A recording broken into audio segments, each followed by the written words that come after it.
Amén. Tomen asiento, hermanos.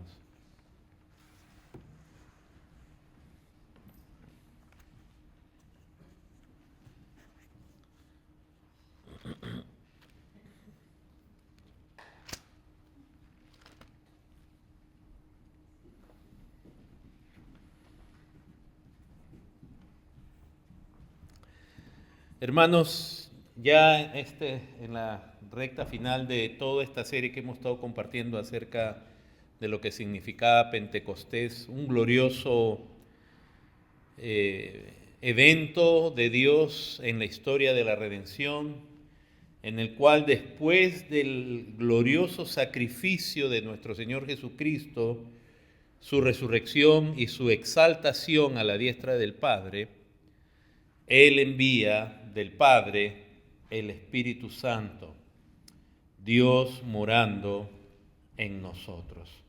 Este tema, hermanos, es muy controversial. Hay muchas tendencias hoy en día cuando se habla del Espíritu Santo y queremos ver, o sea, por lo menos examinar, evaluar por qué hay tanta interpretación distinta referente al Espíritu Santo. Bueno, una de las razones es cuando no conocemos las Escrituras todavía de manera amplia y de pronto nuestra iglesia, nuestro pastor, con buen deseo en lo que él conoce, nos encamina, y donde de pronto él mismo todavía no llegó a profundizar en este tema, aunque quizás pensaba que sí. Entonces, hay buenos creyentes, buenos pastores, hay buenas iglesias que tienen ideas acerca del Espíritu Santo y su manifestación que no necesariamente son las más acertadas, pero ellos no dejan de ser hermanos, de amar a Cristo. El pasaje de la lectura bíblica de hoy nos mostró claramente que hay gente que son discípulos. En el caso de Pablo encontró gente que solo había escuchado hasta el bautismo de Juan y no habían escuchado del Espíritu Santo, ¿no? Y él les habla entonces, y ese es lo que Dios siempre busca a través de sus siervos, hablar para que no quede una sombra de quién es Él y de su obra, ¿no? E inmediatamente les habló y ellos creyeron, Él se identifica con ellos, les impone manos y el Espíritu Santo viene sobre ellos. Algo muy, muy precioso, hermano.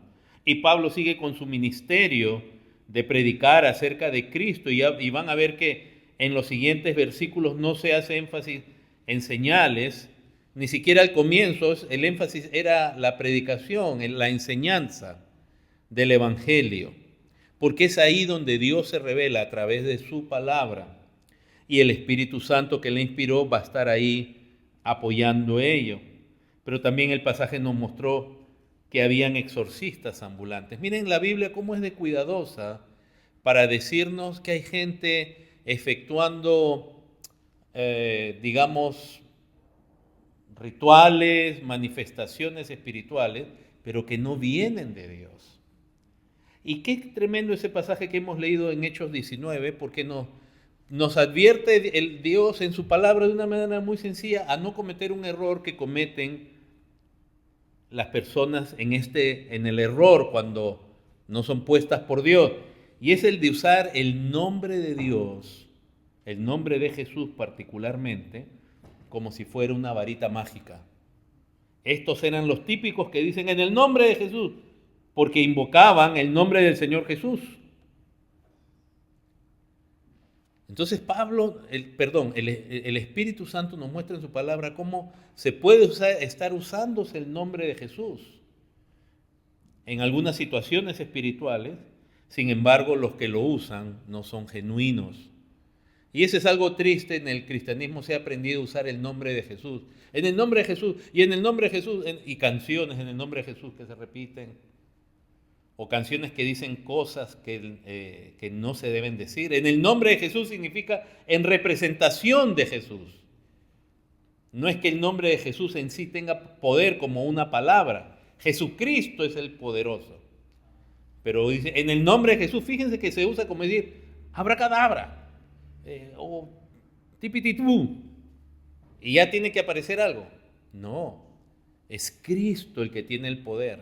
Y en el nombre de Cristo, o cuando los apóstoles hacían esa mención, es en representación de Cristo, aquel que Cristo que todo el mundo rechazó y crucificaron, en ese nombre yo te estoy hablando y en ese nombre te estoy mandando esto, ¿no? Hasta canciones se pusieron de moda, una canción, me acuerdo que dice el nombre de Jesús es poder, ¿no? El nombre en sí es Jesucristo, es el que tiene poder. Y también nos muestra en ese mismo pasaje que había mucha gente que practicaban la magia, como se nos explicó. O sea, hermanos, la espiritualidad se practica en muchos casos, pero ¿saben qué es lo lindo de ese pasaje? Que esos que practicaban magia se convirtieron a Cristo. O sea, hay algunos que siguen ejerciendo una espiritualidad que no viene de Dios, pero hay gente que viene de ese trasfondo y verdaderamente se convierte a Cristo. Y donde ya no más les interesa la falsa espiritualidad, sino Cristo. Ni el dinero que ellos ganan, miren que quemaron todo eso, tremendo dineral que fue quemado ahí, pero lo importante es que ellos creyeron, porque venían, dice, los que habían creído en el verso 18, venían confesando y dando cuenta de sus hechos, confesando. Es como decir, yo he sido un engañador, yo he estado en error, he sido un mentiroso, públicamente, y quemando sus libros. Qué tremendo. Así que Dios también salva gente que está en prácticas espirituales raras. Un Dios de gloria, un Dios de gracia. Pero hermanos, definitivamente nosotros tenemos en nuestra manera de pensar, Dios de la manera que nos ha creado. Para comenzar, la verdad no está en nosotros, la verdad está en Dios. Dios es la verdad. Jesucristo dijo, yo soy la verdad. El ser humano nace en pecado, nace alejado de la verdad. Su padre, el padre del ser humano sin Cristo es el padre de la mentira, es Satanás. Quiere decir que los conceptos, las ideas que el ser humano tiene son en esencia mentirosos, no van de acuerdo con Dios, ni apuntan a Dios, ni van a producir algo que Dios pueda decir que es digno. Cuando venimos a Cristo, la verdad de Cristo, o Cristo quien es la verdad, viene a morar para nosotros, su Espíritu Santo comienza a obrar en nosotros la capacidad de entendernos, ilumina para entender la palabra de Dios que antes no entendíamos, y poco a poco, hermanos, comenzamos a caminar en la fe. Pero definitivamente en ese proceso, recuerden, se forman muchas veces paradigmas. De nuevo, ¿por qué hay tantas ideas acerca del Espíritu Santo? ¿Por qué hay paradigmas? ¿Qué es un paradigma? Es un conjunto de ideas o conceptos que se le inculcan a alguien y por medio de los cuales va a ver la vida, la realidad de las cosas, va a interpretar las cosas, y ni qué decir de la teología o las cosas referentes a Dios. Y en la iglesia hay varios paradigmas que se siembran a veces desde niño, con buena intención muchas veces. O sea que con esto que estamos diciendo, a pesar que somos claros en cuanto a marcar la verdad del error, no estamos siendo o condenando a alguien que de pronto, como hemos dicho, de pronto porque recién es creyente, o todavía es un creyente pequeño en ternura, o de pronto ha crecido en una iglesia que abrazó cierta tendencia o a veces hasta cierto error, no quiere decir que ya no es creyente o que se va a condenar.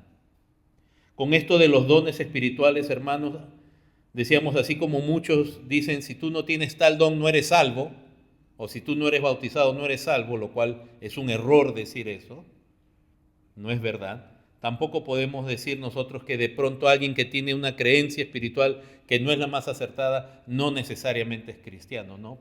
Hay creyentes que a veces abrazan ciertas tendencias y no dejan de ser genuinos creyentes. Pero Dios nos va haciendo crecer en su palabra para entender realmente cuál es el mensaje de Él para nosotros. Por ejemplo, en la escatología les di cuento un paradigma que yo tenía, algo que yo crecí, porque en Occidente todo el mundo anda creyendo, o la idea más conocida que se conoce es la del rapto.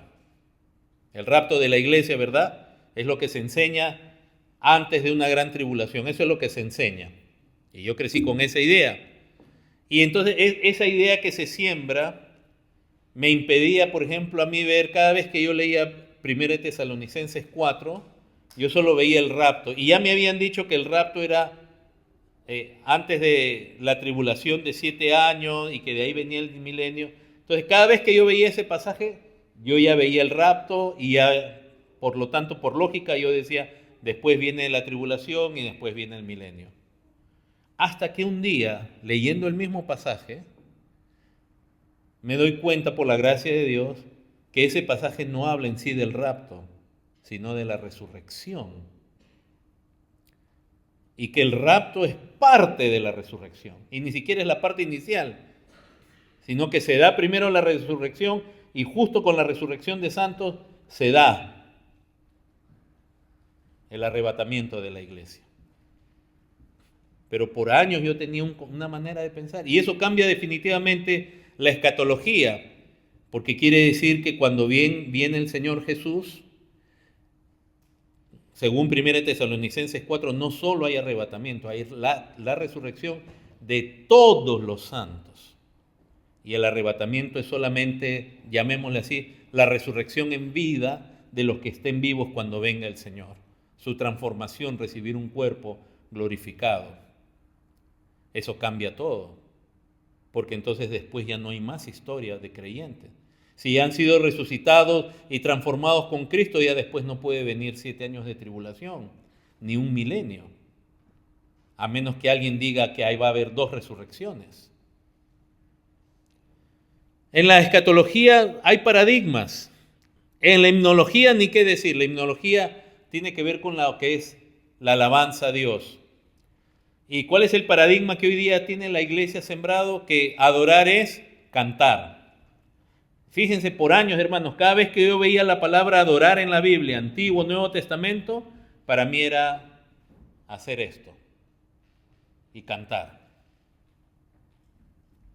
O sea, ¿por qué? Porque si se le siembra a uno la idea, el concepto que adoración es contemplación, entonces cada vez que uno ve la palabra adoración, yo veía contemplación a Dios y posiblemente canto, lo que se llamaba canto espiritual. Hasta que por la misma palabra tú vas viendo que la adoración implica mucho, esencialmente no implica cantar. Pero hoy día decimos, vamos a adorar y todo el mundo entiende, vamos a cantar. Es un paradigma. La adoración es muchísimo más que eso. Y cantar es solo una parte de la adoración, pero la adoración, los verdaderos adoradores que Dios busca, ese pasaje de Juan capítulo 4, normalmente cuando alguien dice, Dios es espíritu, no, y los que le adoran en espíritu y en verdad es necesario que le adoren. Lo primero que piensan es, y lo dicen en los conciertos, es contemplación, un acto de contemplación, a veces mística, a Dios. Y no, eso no se refiere a ese pasaje. Hay paradigmas en la escatología, en la himnología, por lo tanto también en la soteriología, que es la doctrina de la salvación de Dios. Por ejemplo, es normal que se le diga a la gente que salvas si tú invitas a Jesús a tu corazón. Y eso no dice la Biblia. Tampoco estamos haciendo guerra contra ese concepto, porque alguien puede usar esa frase y aún así Dios salvar, porque Dios salva aún a veces a pesar de la imperfección del mensaje. Pero predicar el evangelio no es decirle a la gente invita a Jesús en tu corazón.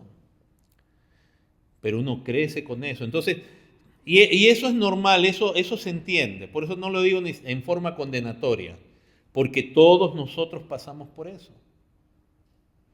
Pero por eso es que tenemos que venir a las Escrituras y leerlas de manera, digamos, diligente, panorámica, no mordisquear versículos por aquí, por allá, ve y comenzar, y toma tiempo para que Dios nos vaya dando la capacidad de leer, y aún así no acabaremos de vivir y entender todo lo que Dios dice. Pero del mismo modo que hemos dicho en la escatología, en la himnología, en la doctrina de la salvación, hay conceptos que se creen y que la Biblia a veces ni menciona o no se refiere a eso. Así en la neumatología o en la doctrina del Espíritu Santo también hay ideas, o en lo que significan los dones del Espíritu Santo. Pero la pregunta es, ¿qué dice la Biblia? Y no solamente en un versículo, los pasajes que nos muestran. Y esos pasajes en el contexto de ese libro, y ese libro en el contexto del Nuevo o del Antiguo Testamento. Y aquí está apuntando Dios. Y por eso es que varias veces ustedes me han escuchado el énfasis que tenemos los pastores, los que predicamos la palabra. Hay dos necesidades muy claves que hay hoy en día urgentes, en los que predicamos la palabra de Dios. Uno es la doctrina acerca de Dios. ¿Quién es Dios? ¿Qué significa ser Dios? Porque podemos estar hablando de Dios y de Jesús y tener una idea humana de Él. Él no es un ser humano. La gloria, la grandeza de Dios, necesitamos con urgencia lo que se conoce como teología propia, la doctrina acerca de quién es Dios. ¿Quién es Dios y qué es Dios? ¿Qué significa ser Dios? Para que cuando prediquemos de Dios, prediquemos como es debido acerca de Él. Y la otra gran doctrina de las varias que urgentemente necesitamos es la teología bíblica, donde tenemos que ver el panorama de Dios desde el Génesis al Apocalipsis. No solo centrarnos en un pasaje, porque de ahí vienen los errores. Nos centramos en un pasaje y lo sacamos. Alguien se centra en un pasaje del Antiguo Testamento y dice, y lo saca del contexto del Antiguo Testamento y no lo examina a la luz del Nuevo Testamento. Y la Biblia no se contradice, pero de ahí se hace un énfasis.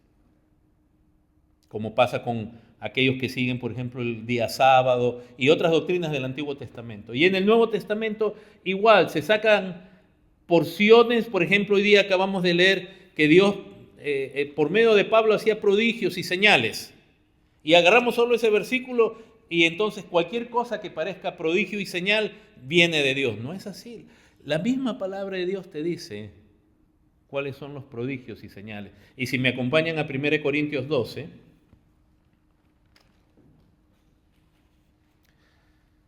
entonces leer la Biblia en su contexto, cada porción, ver cuando algo, qué es lo que Dios te está diciendo. Dios no nos ha dejado en tinieblas, nos ha dejado esta antorcha que alumbra en lugar oscuro, que es la palabra de Dios. Tenemos la revelación suficiente y necesaria para la vida y la piedad en las Escrituras. Pero hay que aprender a leer las Escrituras. Y por eso es bueno exponerse también ya a ministros, no solamente ordenados debidamente, sino que uno ve en ellos ya la madurez en el sentido bíblico de cuando exponen las Escrituras, realmente te exponen lo que dice, no lo que uno quiere que diga. 1 Corintios capítulo 12, verso 1. No quiero, hermanos, que ignoréis acerca de los dones espirituales. Miren que Pablo le está presentando a ellos esa preocupación. No quiero que ignoren. Los practican, los estaban practicando, pero no entendían bien. Y lo primero que Pablo les dice, sabéis que cuando eran gentiles se os llevaba extraviando como se os llevaba a los ídolos mudos. Miren cómo Pablo ve que en estos creyentes hay potencial de llevarlo a ¿qué? No solamente que ignoren de los dones, sino que se los lleve a ¿qué? A la idolatría, es decir, a un servicio y adoración a un Dios que no es el verdadero. ¿Cuánta gente, verdaderos creyentes, como pasaba en Corinto, si están expuestos a una doctrina equivocada acerca del Evangelio, como lo estuvieron ellos, o acerca del Espíritu Santo, puede acabar practicando cosas que Dios dice, esto no es mío? ¿Dónde está en la Biblia? ¿Cuándo te mandé yo eso? Y acudiendo a eventos, etc. Sí, es posible. Dice aquí, cuando eras gentil se te extraviaba, pero ahora mira en el verso 3, te hago saber que nadie que hable por el Espíritu de Dios llama anatema a Jesús, y nadie puede llamar a Jesús Señor sino por el Espíritu Santo. Lo primero que les enfatiza el apóstol Pablo es que si el Espíritu Santo está presente, te lleva a la correcta actitud con Cristo, donde Él es Señor de tu vida. No solamente cuando dice llamar a Jesús Señor, no solo es la confesión pública, pero tiene que nacer del corazón, es decir, solo a través del Espíritu una persona puede ver a Cristo realmente como Señor. Y nadie lo puede hacer. Sin el Espíritu Santo nadie puede reconocer a Cristo como Señor. Por implicancia también, hermanos, donde esté el Espíritu Santo, va a haber una apropiada, una correcta cristología, una correcta predicación de Cristo. Es imposible que alguien diga algo equivocado de Cristo si el Espíritu Santo realmente está ahí. Y solo por el Espíritu Santo se puede hablar lo correcto acerca de Cristo. Verso 4, ahora pues hay diversidad de dones, pero el Espíritu es el mismo. Es un solo Espíritu, no son distintos espíritus. ¿Y cuáles son esos dones? Verso 7 dice, pero a cada uno les es dado la manifestación del Espíritu, ¿para qué? Y ese es el énfasis que comienza a hacer Pablo. Que los dones no son solo por los dones o para hacer cosas espectaculares, sino para provecho, que después él habla para edificación en el capítulo 14. Para bien, hay un propósito. Y vamos a regresar ahí. Se dan cuenta que aún en una iglesia hay que tener cuidado de enseñar acerca de los dones, cuáles son. Y por si acaso, para que desde ya mejor, antes de volver a este pasaje, para que ya quede claro, acá están los dones del Espíritu Santo. Verso 8, porque a este es dado por el Espíritu palabra de sabiduría, a otro palabra de ciencia según el mismo Espíritu, a otro fe, a otros dones de sanidades por el mismo Espíritu, y siempre enfatiza el mismo Espíritu, a otro el hacer milagros, a otro profecía, a otro discernimiento de espíritus, a otros diversos géneros de lengua y a otro interpretación de lenguas. Esto, Pablo te está dando la lista y te está diciendo, estos son los dones sobrenaturales del Espíritu Santo. ¿Y cómo es posible que hoy día la iglesia acepte tanto supuestamente señales, supuestas manifestaciones del Espíritu Santo que no son? Y hasta cansa volver a ello, pero eso de tirarse al piso, revolcarse, matarse de risa incontrolablemente, sacudirse. Quisiera saber que alguien me lo muestre en las Escrituras dónde está. ¿Cómo es que la iglesia puede aceptar señales extrabíblicas? Aún si tú crees que los dones están vigentes, si tú crees que los dones ya pasaron, ya ninguna señal vas a creer, pero aún si tú crees que los dones están vigentes, estos son los dones.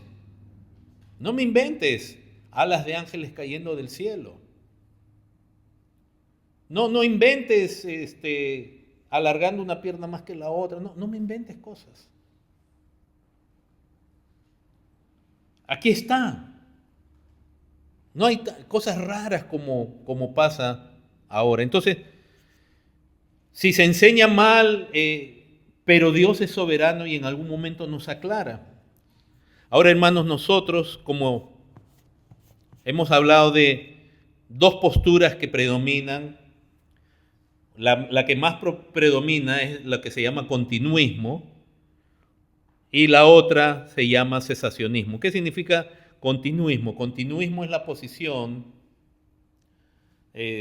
doctrinal, teológica, que dice que los dones del libro de los Hechos están vigentes todos hasta el día de hoy y que la iglesia debiera estar actuando como actuaba en el libro de los Hechos. En cuanto a las señales,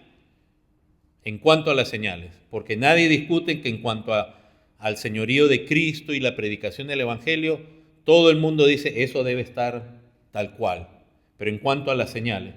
Y el cesacionismo, que es la postura que yo presento, es la postura que dice los dones en esa manifestación eran para ese periodo, lo cual no quiere decir que Dios no puede hacer algo sobrenatural ahora, no puede sanar a alguien. No, Dios no está muerto ni quedó atado. Pero esa abundancia de dones se ve en los dos grandes periodos de la historia de la redención. Primero, cuando Dios usó a Moisés para sacar al pueblo de Egipto, establecer un pacto con ellos y revelarse él. Hubieron señales para que nadie dude que Dios lo había llamado a Moisés. Y de eso ya hemos gastado un buen tiempo. Y el otro periodo enorme, gigantesco en la historia de la redención es cuando el Señor Jesús vino también para salvarnos, establecer el nuevo pacto y que no haya duda de que Él y sus apóstoles y que la iglesia era el pueblo de Dios donde Dios estaba morando. O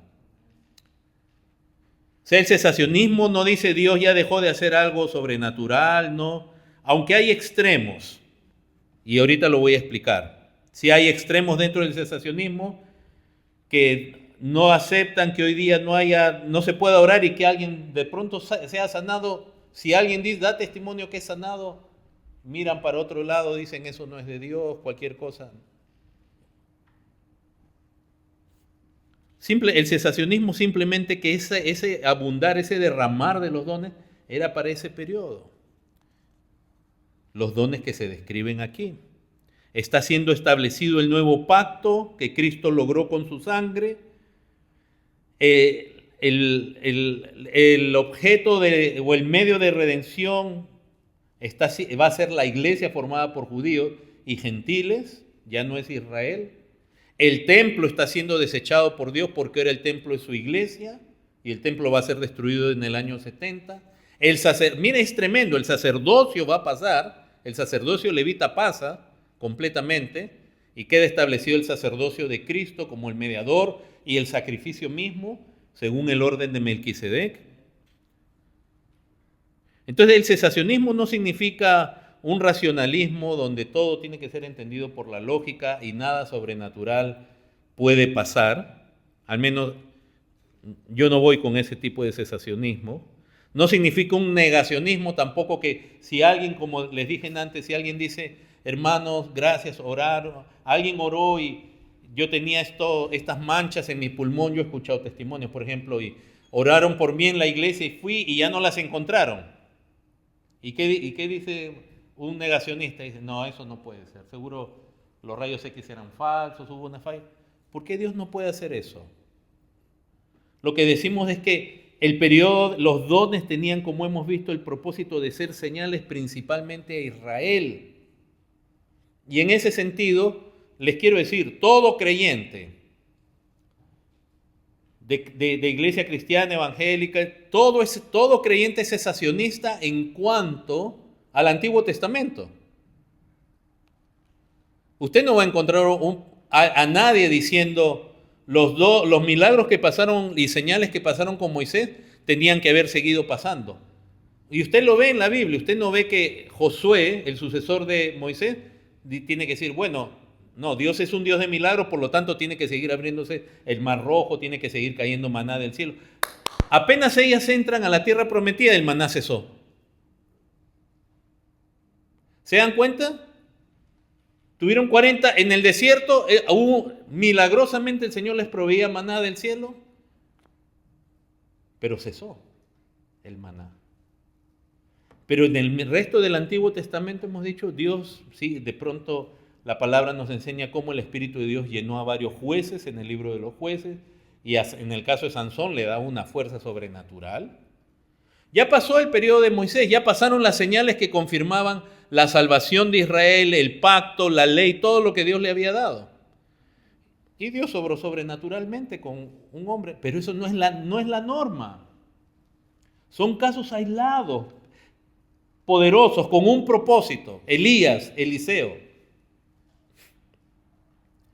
Pero lo que sí quedaba era la palabra que fue revelada, lo que Dios estableció en esa economía, los sacrificios, los rituales, las fiestas, eso quedó para ellos y tenían que andar en ello hasta la siguiente etapa que fue el Nuevo Testamento.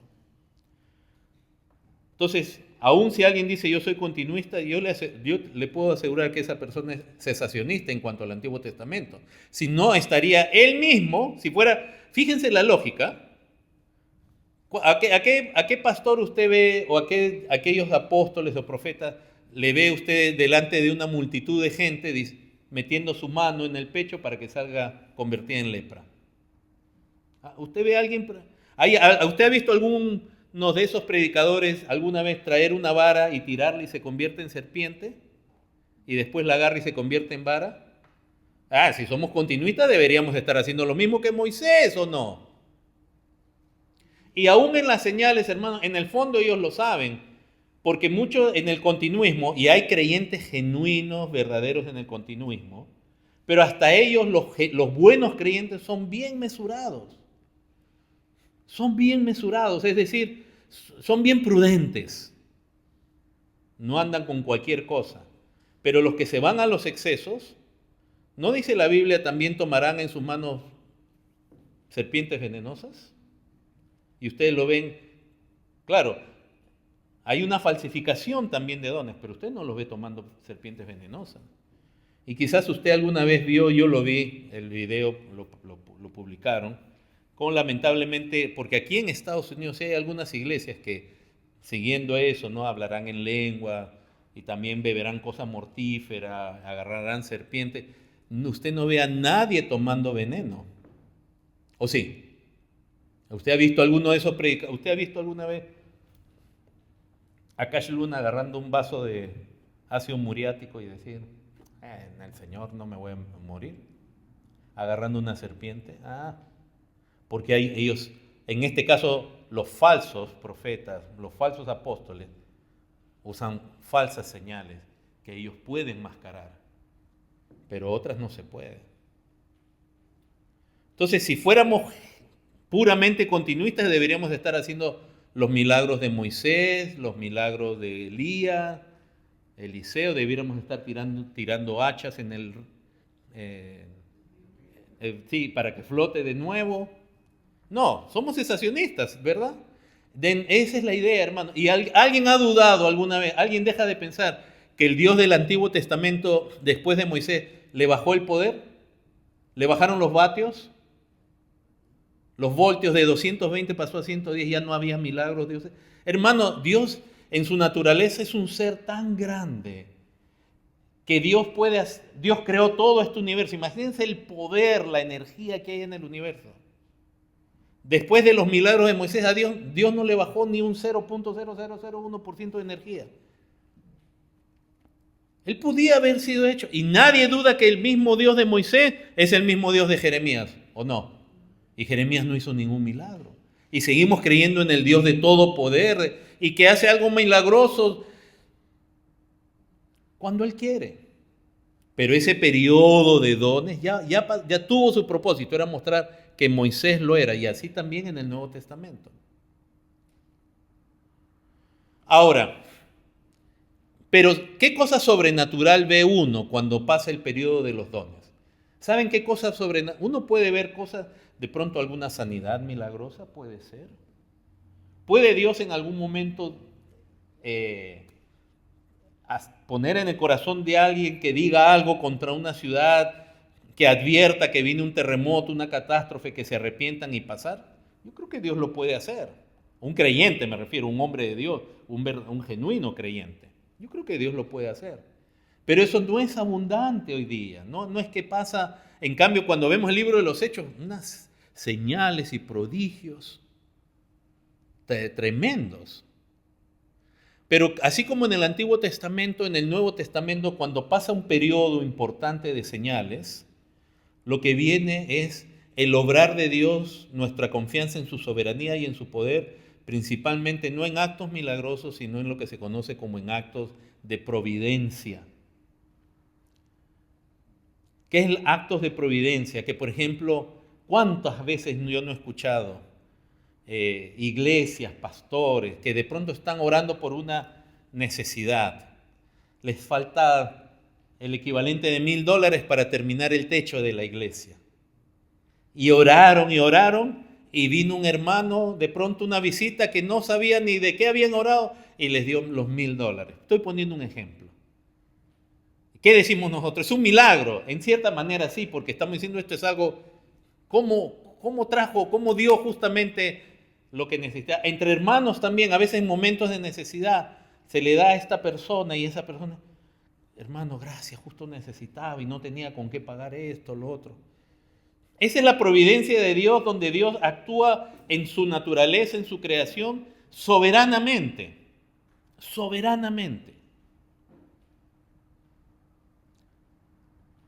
Oh Dios, danos gracia. De pronto, yo una vez les conté de estos hermanos que iban a repartir Biblias a Irán, donde está prohibido todavía repartir Biblia, y ellos oraban y oraban y oraban y oraban. Y en algún momento el líder del grupo dijo, ya pasemos. ¿Cómo lo supo él? No sé, pero dijo, tuvo esa convicción. Y pasaron y en el aeropuerto las cosas se estaban poniendo complicadas, las caras de esos guardas de nada amigable, y uno de ellos quería abrir toda la maleta, y Dios usó una situación para que de pronto el jefe de toda la guardia se haga amigo de ellos y los dejaran pasar, y sus maletas estaban llenas de Biblias. En ese momento los agarraban. Son, hermanos, de esas historias, ¿cuántas conocemos? Muchas, y podemos decirlo, porque, y ese es mi problema y mi crítica en cierta manera con sectores del cesacionismo, en el aspecto que han caído ya en un racionalismo que de nuevo ya no existen espíritus, aunque doctrinalmente sí lo predican cuando exponen expositivamente la escritura, o ya no hay no puede haber ninguna situación sobrenatural. Yo les he dicho, hermanos, no, nosotros no nos metemos en las profundidades de Satanás, en las cosas así, pero Dios hace unas cosas tremendas, tremendas. Dios te pone en gracia a veces con una persona para darte trabajo, para un contrato. ¿Y qué decimos? Ese es Dios, es la mano de Dios. O sea, en otras palabras, entre esos periodos donde esos dones fueron abundantes para confirmación, Dios no deja de actuar sobrenaturalmente a través principalmente de la providencia. Dios abre puertas, da gracia, pasan cosas. Uno se encuentra con gente que de pronto uno ni se imaginaba que se iba a encontrar. Seguimos teniendo un Dios de todo poder, hermanos. Entonces el cesacionismo no significa racionalismo, materialismo, ya todo tiene una explicación material, no existe nada sobrenatural. Hermanos, Dios es soberano. Dios es soberano. Cuando uno escucha testimonios de hermanos genuinos que la iglesia conoce y la iglesia sabe que ha estado enfermo y la iglesia oró por ellos y se sanaron y esa persona se sanó, cuidado, no le echen la culpa, no le echen el milagro a Satanás, como que él lo hizo, es algo, no.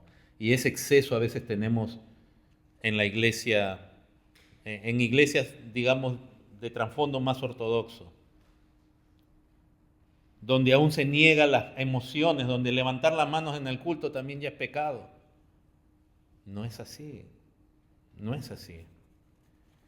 Ya hemos dicho que en algunas culturas donde llegó la reforma y las doctrinas preciosas de la gracia, que la gente de por sí sea flemática, calmada, inexpresiva, y tienen esa belleza en sí, no quiere decir que por eso todo el mundo tiene que ser igual.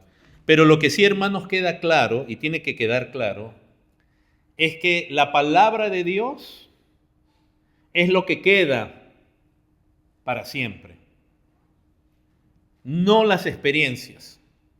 Por eso los verdaderos profetas de Dios, Moisés y otros, Elías de nuevo, o apóstoles en el Nuevo Testamento, por medio de los cuales hacía el Señor cosas extraordinarias, milagrosas, resucitaron muertos, hermano.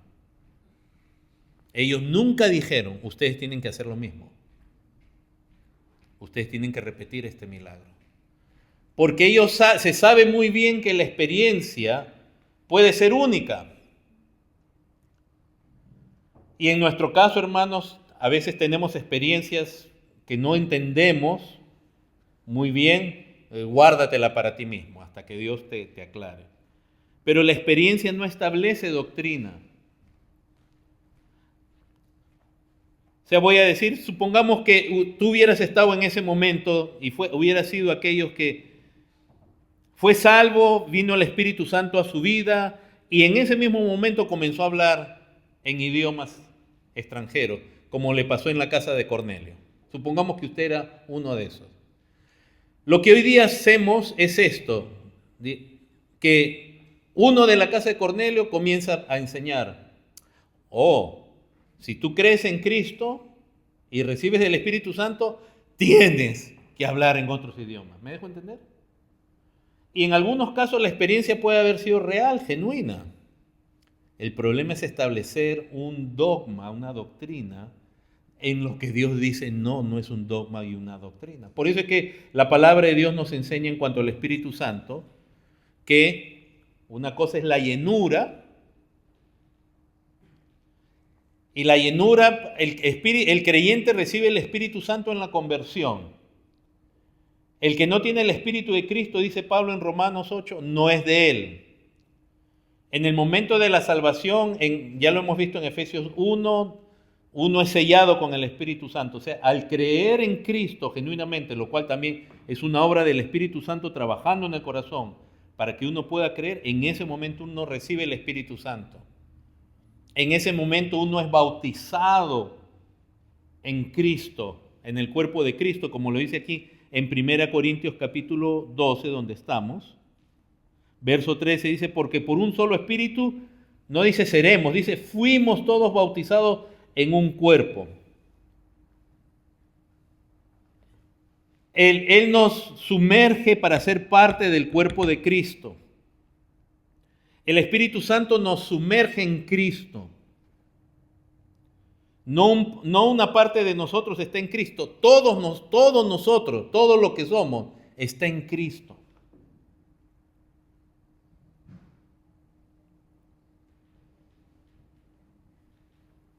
Y en ese momento somos santificados en Cristo y el Espíritu Santo va a empezar una obra de santificación. Posicionalmente ya somos santos, pero el Espíritu Santo va a comenzar a limpiar nuestras vidas, nuestra mente, nuestro corazón, nuestras prácticas, nuestras costumbres, etcétera, etcétera, para que se acomoden a Dios, a lo que Dios dice.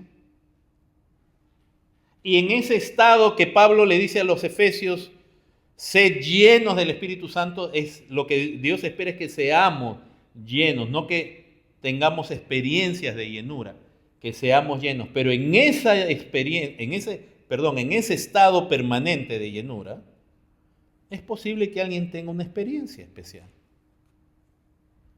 Como ya lo hemos dicho, la palabra nos lo muestra, algunos al comienzo, otros después. Pero si se dan cuenta, el Nuevo Testamento no hace énfasis en esas experiencias especiales, pero no las niega, ni las prohíbe.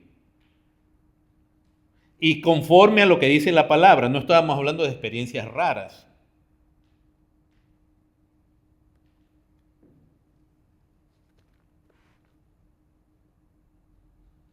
No hablamos de experiencias raras como una muchacha hablando en un programa cristiano de tendencia de nuevo, con toda esta onda del Espíritu Santo, decía que ella había tenido encuentros con hombres lobos y con cosas así, y le decía, y dice a la gente, no piensen que eso no es real, o sea, pero eso no está acá en las Escrituras. ¿En qué mundo se habrá metido pobre muchacha que dice que es cristiana, que anda luchando con unos seres que no les describo lo demás, porque no vale la pena en el culto mencionar los seres abominables con los que ella luchaba? Pero lo está enseñando y le está diciendo a la gente, y la gente escucha, y la gente dice, ¡ah! Por eso, si uno tiene una experiencia rara, debiera quedarse callado para uno mismo. Y en cuanto a las genuinas experiencias sobrenaturales que se narran aquí, acá están cuáles son. Acá te dicen cuáles eran. Entonces, hermanos, nosotros seguimos, lo que la iglesia debe estar establecida es en Cristo y en la palabra de Dios que permanece para siempre. Y ser lleno completamente, y es posible que alguien tenga experiencia. Hemos dicho la semana pasada, R.C. Sproul, él narra con toda libertad, siendo él un hermano muy conservador y aún de su temperamento, pero una experiencia sobrenatural que solo le pasó una vez en la vida. Jonathan Edwards, tremendo teólogo, tremendo predicador, también narra lo mismo. George Whitefield, otro tremendo predicador reformado, Sí, no les estoy hablando yo a ustedes, estoy hablando de predicadores reformados con doctrina reformada. Whitefield también habla de una experiencia especial que él tuvo. Pero lo que ellos experimentaron no lo establecen como doctrina y su ministerio sigue siendo la predicación, como hacía Pablo en el pasaje de la lectura bíblica de ahora, de Hechos 19. El punto es la predicación de Cristo, que la gente conozca a Cristo. Y entonces el cesacionismo es esa perspectiva, pero no quiere decir que Dios ya no actúa sobrenaturalmente a través de la providencia o aún en situaciones milagrosas, llamémosle así, que Él puede y que Él hace. Pero también entonces el continuismo tiene que empuja que los dones, así como los practicaba Pablo y Pedro y Juan y ellos, Esteban, Felipe, si eso está vigente, también tienen que postular que los apóstoles y los profetas están vigentes, tal como ellos. Pero yo les quiero decir, hermanos, tienen sus Biblias, vamos a hacer rápidamente. Lo bueno es que hoy día tenemos almuerzo de iglesia, no se preocupe. Puede, a ver, usted sentir, que no se emocione, pero acá tenemos un rico almuerzo que las hermanas han preparado, es el día de comunión que tenemos como iglesia. Pero acompáñenme a Lucas rápidamente. Algo que se debe entender muy bien, hermanos, es que apóstoles como los de Cristo, los que estuvieron con Él, no hay más. Y la Biblia ahí sí no permite ni siquiera una interpretación que diga todavía existen apóstoles. No hay más apóstoles. Miren lo que dice aquí la palabra, esta es la palabra de Dios, Lucas 6:13. Ahora, verso 12, perdón, en aquellos días Él fue al monte a orar y pasó la noche orando a Dios. Y cuando era de día llamó a sus discípulos y escogió a 12 de ellos, a los cuales también llamó ¿qué? Esos 12. Ahora, Lucas 11.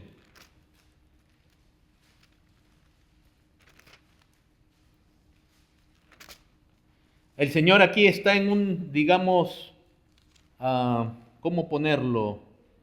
Está declarando ayes, una, digamos, condena contra los fariseos en cierta manera. Y algo que dice en el verso 49 dice, por eso la sabiduría de Dios también dijo, les enviaré profetas y apóstoles y de ellos a unos matarán y a otros perseguirán. Y principalmente se está refiriendo a Israel, hermanos. Porque el ministerio apostólico primeramente fue dirigido a la casa de Israel. ¿Y quiénes rechazaron a Pedro primeramente? Fue el Sanedrín.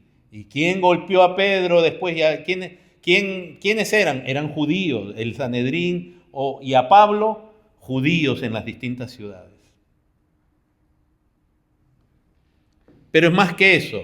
Hechos capítulo 1.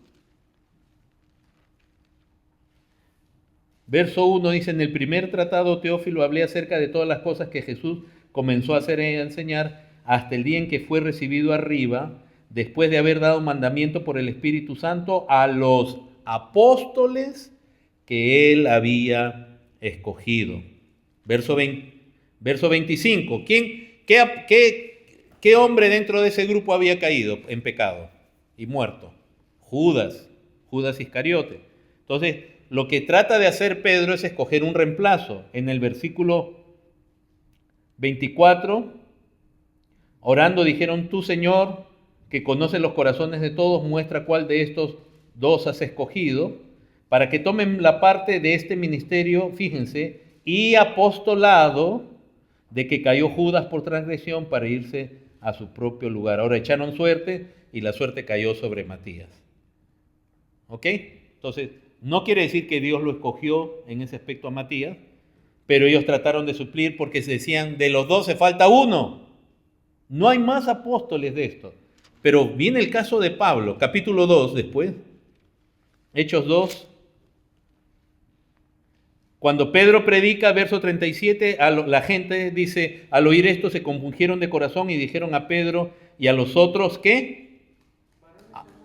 pero a los apóstoles. Le dijeron a Pedro y a los otros apóstoles, los que estaban ahí en el aposento alto, ¿qué haremos? Y ahí Pedro le dice, arrepentíos y bautícense. Esos son los apóstoles de Cristo. Ahora, acá viene una característica importante, la que dice en el verso 42. Se convirtieron, así como un día nosotros nos convertimos a Cristo. Se convirtieron. ¿Y qué dice en el verso 42? Y perseveraban en la ¿qué? ¿De quiénes? Pare ahí un ratito. Los apóstoles son aquellos que el Señor escogió en persona.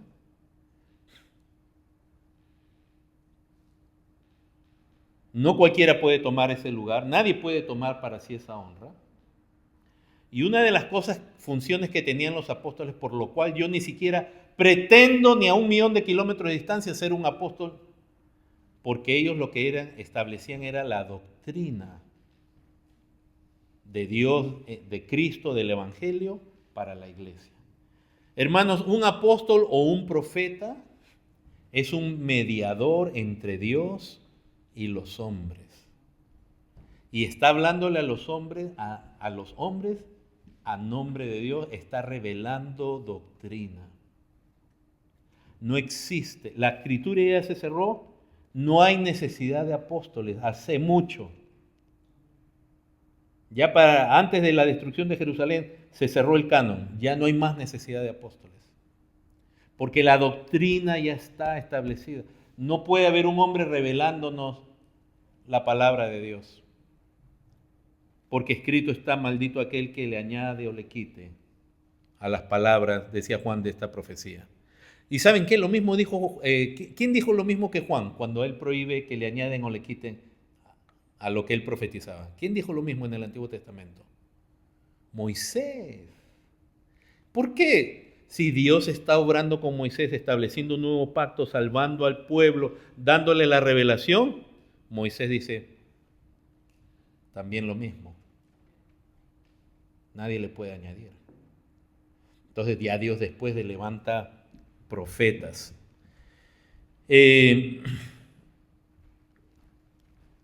Verso 43, y sobrevino temor y a toda persona y muchas maravillas y señales eran hechas por los apóstoles. Por eso es que mucha gente hoy día pretende ser apóstol, porque así justifica el continuismo y las señales. Pero fíjense que primero hay señales que hoy día se hacen que son extrabíblicas, no se hacen varias señales que son bíblicas.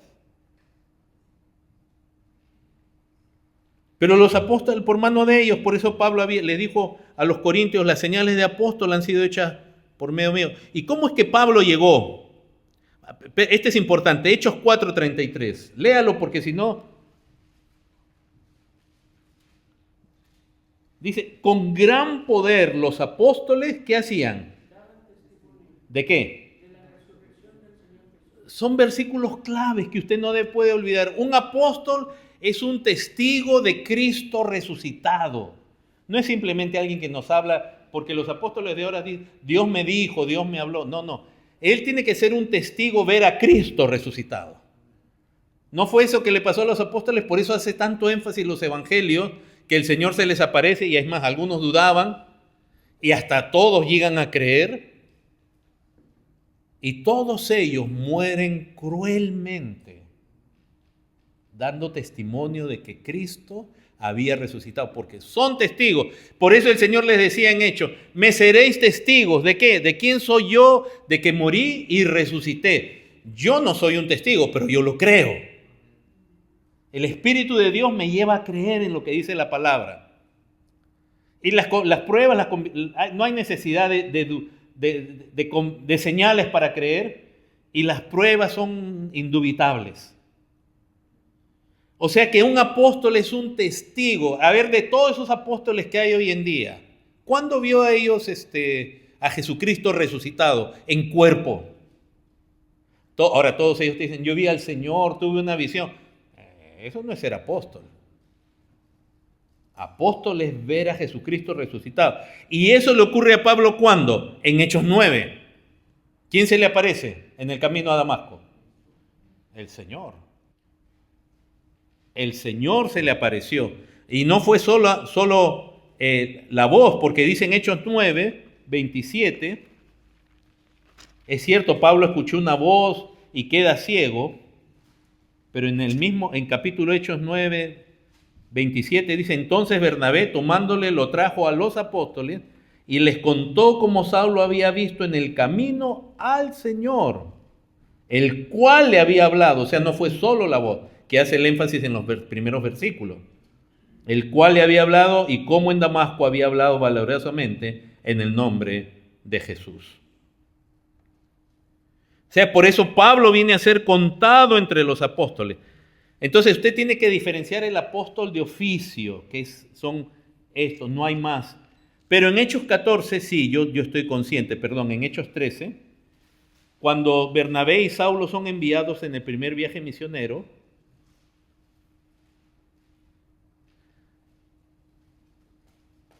dice en el verso 1, había entonces en la iglesia que estaba en Antioquía profetas y maestros, Bernabé, Simón, el que llamaban Níger, Lucio de Cirene, Manaén, el que se había criado junto con Herodes el tetrarca, y Saulo, ministrando estos al Señor y ayunando, dijo el Espíritu Santo, apartadme a Bernabé y a Saulo para la obra a que los he llamado. Entonces, ¿qué estamos viendo? Que están siendo enviados. Es una función, pero que no es el oficio. La palabra apóstol significa ser enviado. Ahora, una cosa es lo que Cristo envía a él personalmente, y otra cosa es que acá el Espíritu Santo manda y estos hombres entienden que está enviando a Bernabé y a Saulo, y en ese sentido tanto Bernabé y Saulo vienen a ser apóstoles por el hecho de ser enviados. Es la función. ¿Ok? Entonces, en el capítulo 14, miren cómo se habla de cuando están en Listra y los quieren adorar. Verso 14 dice, capítulo 14, verso 14, cuando lo oyeron los apóstoles Bernabé y Pablo, rasgaron sus ropas y se lanzaron entre la multitud dando voces. ¿Por qué dice aquí apóstoles si Bernabé no era testigo de la resurrección de Cristo? Porque eran enviados. En ese aspecto hay que tener la diferencia. Y es el único caso en el Nuevo Testamento donde se habla de alguien que no es de los 12 como si fuera un apóstol, pero el sentido es la función, había sido enviado. En ese término, hermanos, yo puedo ser, digamos, entender y ser tolerante si alguien se hace llamar apóstol en el sentido de que fue enviado por la iglesia. Yo preferiría, no aceptaría jamás usar el término apóstol, porque es muy tentador que piensen de mí como si fuera Pablo o Juan o quien sea. Pero algunas iglesias, denominaciones, llaman a algunos de sus líderes apóstoles en el sentido que fueron enviados, abrieron muchas iglesias, pero vendrían a ser como Bernabé, digamos. Pero no existe ya más apóstoles como los del Señor, y lo mismo pasa con los profetas. No tenemos ya tiempo, pero si ustedes leen en Hechos 3, del verso 18 al 25, después, cuando Pedro está hablando, después de haberse sanado al cojo de nacimiento, él les va a hablar de los profetas. Es una palabra magistral, hermanos, muy, muy preciosa, porque les habla a los profetas. Ya veo que están yendo en sus Biblias, así que vamos a leerlo. Hechos 3, verso 18. Recuerden que él ha predicado de Cristo, está hablando de Cristo, del Cristo que ellos han asesinado, que el Padre ha resucitado, etc. Verso 18 dice, pero Dios ha cumplido lo que había antes anunciado por boca de todos sus profetas, que su Cristo había de padecer. Pablo se está refiriendo a Pedro, a los profetas del Antiguo Testamento. Así que arrepentidos y convertidos para que sean borrados todos vuestros pecados, para que vengan de la presencia del Señor tiempos de refrigerio, y Él envía a Jesucristo, que os fue antes anunciado. O sea, los profetas todos hablaban de los sufrimientos de Cristo y apuntaban a la venida de Cristo. Dice, a quien de cierto es necesario que el cielo reciba arriba hasta los tiempos de restauración de todas las cosas de que habló Dios por boca de sus santos profetas que habían sido desde tiempo antiguo. Porque Moisés, el primer profeta, Moisés dijo a los padres, el Señor vuestro os levantará, ¿quién? ¿Qué? profeta. ¿A quién se refiere Moisés? A Cristo. De entre vuestros hermanos, como a mí, a él oiréis en todas las cosas que os hable. Entonces, es precioso porque después luego dice, y toda alma que no oiga a aquel profeta será desarraigada del pueblo, y todos los profetas, desde Samuel en adelante, cuantos han hablado también han anunciado estas cosas. Alguien se puede confundir aquí, pero está poniendo un orden muy precioso. Está poniendo a Moisés como el primer profeta, y Moisés dice, va a venir un profeta, a ese sí no se le puede desobedecer, es Cristo. Y luego la palabra dice que los demás profetas, y dice desde Samuel, porque después que pasa el periodo de Moisés, el libro de los jueces, vemos el siguiente profeta, Samuel, y de ahí vienen más profetas. Como esos profetas, ya no hay más tampoco. Sin embargo, en el Nuevo Testamento se nos habla de que en Hechos 11, 27 y en Hechos 21 se nos habla de unos profetas, porque también en el Nuevo Testamento se habla del ministerio de apóstol y de profeta para ese periodo. ¿Se dan cuenta que en cuanto al apostolado también somos cesacionistas? Quiere decir que ya una vez que murió el último apóstol ya no hay más apóstol, de los verdaderos testigos de la resurrección de Cristo, del Cristo resucitado. Ya no hay más. Si alguien se llama apóstol es porque es enviado, espero. Pero hoy día hay muchos falsos apóstoles que se están poniendo a la par de los apóstoles del Señor. Hechos 11, por ejemplo, nos dice en el verso 27, en aquellos días unos profetas descendieron de Jerusalén a Antioquía, y levantándose uno de ellos llamado Agabo, daba a entender por el Espíritu que vendría una gran hambre en la tierra habitada, la cual sucedió a tiempo de Claudio. El ministerio profético del Antiguo Testamento, o como hasta Juan, tenía el propósito de revelar también a Dios, la voluntad de Dios, de dar palabra de Dios. Por eso ellos decían, así dice Jehová, así dice el Señor. Habían otros aspectos del ministerio profético que tenían que ver a veces con señalar un castigo, una situación, algo que debía acontecer. Y en el Nuevo Testamento hay esta mención en Hechos 11 y en Hechos 21 también.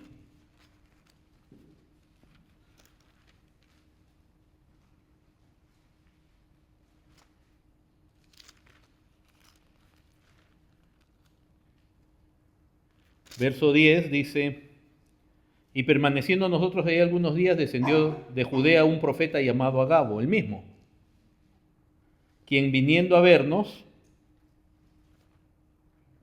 tomó el cinto de Pablo atándose los pies y las manos y dijo, esto dice el Espíritu Santo, así atarán a los judíos en Jerusalén al varón a quien es de este cinto y le entregarán en mano de los gentiles. Pero no vemos a este Agabo estableciendo doctrina.